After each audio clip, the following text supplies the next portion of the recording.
So ngayon, dahil meron na tayong capping, malapit na nating makuha yung limit doon sa VIP rewards, kailangan nating mag-deposit ngayon ng 100 USDT.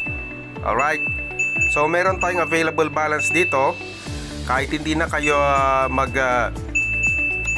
de-deposit dito ng USDT sa inyong account, kung meron na kayong na-withdraw from your VIP rewards at saka personal investment earnings, pwede rin itong ibili, no? Ibili sa ating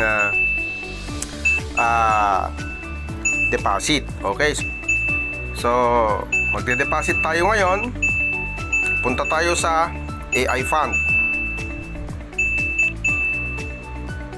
So pindutin ang AI Fund. So pipiliin natin dito is 2% daily yield for 1 year. So pipiliin natin dito dahil meron tayong makikita nyo yung balance 153.96 USDT.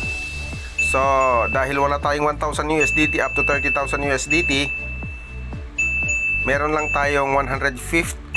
So invest tayo ng 100, which is the minimum investment. Yan is annually na yan, tingnan nyo ito, year. Okay, so pindutin lang itong I have read, then buy. Huwag yung buy with fiat, ito lang buy. Ayan, makikita natin tong fund purchase. Purchase amount 100 USDT. Purchase time, ayan, dyan na yan. Fund model AFMAI annual fund. Lock period 365 days. So daily returns nito is 2%. Ang distribution nito every 24 hours after purchase. Instant distribution.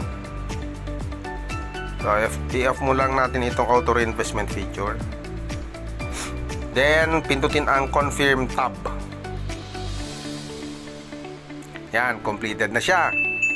So makikita natin sa balance dito sa baba, meron na lang tayong 53.96 USDT.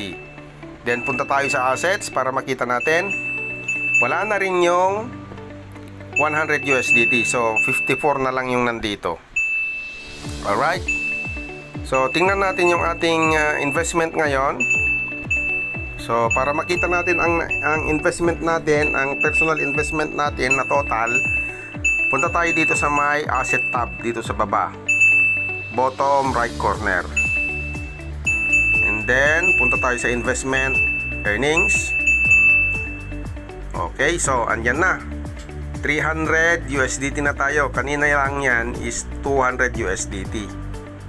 Okay, so andun na yung deposit natin. Ganun lang mga katambay kung paano mag-deposit ng USDT dito sa iFix, kung paano kumita ng 2% daily in 1 year. Pero depende na sa inyo kung anong pipiliin nyo, kasi may 1 year, may 1 week.